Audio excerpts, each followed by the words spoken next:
মঙ্গলবার বর্ধমানের বৈঠকে আলু সরবরাহ বন্ধ রাখার সিদ্ধান্ত প্রত্যাহার করেছে প্রগতিশীল আলু ব্যবসায়ী সমিতি। সরকারি চাপে ব্যবসায়ী ধর্মঘট থেকে সরে এলেও বাজারে আলুর দাম রয়েছে এখনও চড়া। 34 থেকে 36 টাকা কিলো দরে বিক্রি হচ্ছে জ্যোতি আলু, চন্দ্রমুখী 40 থেকে 42 টাকা। তবে আজ সকাল থেকেই সিঙ্গুর রতনপুরের সমস্ত আলুর কোল্ড স্টোরেজ ও পাইকারি হয়ে গিয়েছে সচল। বাজারে যাতে আলুর সংকট মোচন করা যায় তাই নিয়ে উদ্যত প্রগতিশীল আলু ব্যবসায়ীরা। কর্মবিরতি প্রত্যাহার হলেও কেন কমলো না আলুর দাম? খুচরো ব্যবসায়ীদের দাম বেশি দাম দিয়ে কিনতে হচ্ছে এখনো বাজারে, তাই দাম ঊর্ধ্বমুখী। আলু সরবরাহ বন্ধ থাকার ঘোষণা হতেই আলুর দাম কিলো প্রতিতে 2 টাকা বাড়িয়ে দিয়েছিলেন ব্যবসায়ীরা। সেই দাম এখনই কমবে না বলে মনে করছেন খুচরো বিক্রেতারা। স্বভাবতই দাম বেশি থাকায় সমস্যায় পড়তে হচ্ছে মধ্যবিত্তদের। সিঙ্গুর কর্মবিরতির পক্ষে কোনোদিনই নয়। আমরা বাধ্য হয়ে কালকের দিনটা করেছিলাম। প্রগতিশীল আলু ব্যবসা সমিতির সঙ্গে যেহেতু আমাদের রতনপুর যুক্ত, সেহেতু আমরা বাধ্য হয়ে কালকের দিনটা কর্মবিরতিতে যাওয়া হয়েছিল। আমরা কোনোদিনই কর্মবিরতির পক্ষে নয়, শুধু আলু নয়, বন্ধের টোটাল বিপক্ষে সিঙ্গুর। দেখা গেছে এখানকার আলু একদিকে যেমন কলকাতা, হাওড়া, উত্তর 24 পরগনা, দক্ষিণ 24 পরগনা এই সমস্ত জায়গায় আলু যায়। সেই জায়গায় গতকাল আপনারা কর্মবিরতির পথে হেঁটেছিলেন, যোগানও তো সেইভাবে ঠিকঠাক ছিল না। স্বাভাবিক তো, যোগান তো কম থাকবে। যার আমাদের লোড হয়েছিল কালকে, পুরো পরশু দিনের আলু যে ব্যালেন্স ছিল কালকে লোড হয়েছে। কালকে মার্কেটে আলু গেছে কিন্তু পরিমাণে কম, যোগান তো কম হবেই, স্বাভাবিক। এটা তো স্বাভাবিক। মানে আজ সকাল থেকে হ্যাঁ, আলু আমাদের রতনপুর পুরো অ্যাভেলেবেল, কাল থেকে টোটাল রাজ্য অ্যাভেলেবেল হয়ে যাবে। আপনার নাম? সলিল চ্যাটার্জি।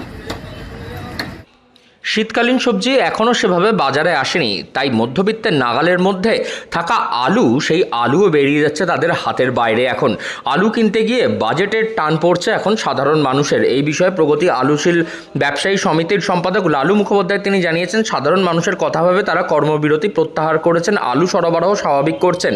হিমঘরে আলুগুলো থেকে এবং তাই থেকে বস্তা করে লোড করে আজই বাজারে পৌঁছে যাবে সেই আলু। পাইকারি আলু 26 টাকা কিলো দরে সরবরাহ হবে।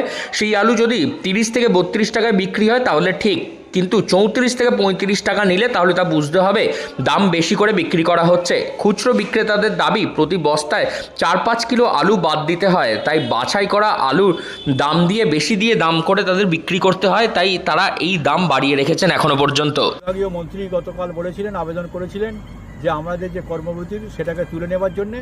তুলে নিলে উনি আমাদের যে বিষয়টা আছে বহিরাজ্যের যে আলু যাওয়ার সমস্যা, সেটা উনি সিএমের সাথে মুখ্যমন্ত্রীর সাথে আলোচনা করে ধাপে ধাপে ছাড়ার ব্যবস্থা উনি করবেন। উনি আশ্বাস দিয়েছেন সিএমের সাথে কথা বলে। আমরা এই আশ্বাসের ভিত্তিতে এবং সাধারণত এর সাথেও আমরা দেখলাম আজকের বন্ধের কারণে কোথাও সুযোগ নিয়ে কেউ দাম বৃদ্ধি করার চেষ্টা করেছে, সেটাও জনস্বার্থের কথা ভাবা হয়েছে। সেই কারণে আমরা আজকের বন্ধটা আমরা বুধবার রাত্রি থেকে অর্থাৎ বৃহস্পতিবার থেকে কাজটা স্বাভাবিক হবে, আমরা বন্ধটা তুলে নিই। আগামীকাল থেকে রাজ্যের অন্যান্য প্রগতিশীল আলু ব্যবসায়ীরা তারা ধর্মঘট কাটিয়ে কাজে ফিরলেও আজ থেকেই ফিরে গিয়েছে সিঙ্গুরের সমস্ত আলু ব্যবসায়ীরা।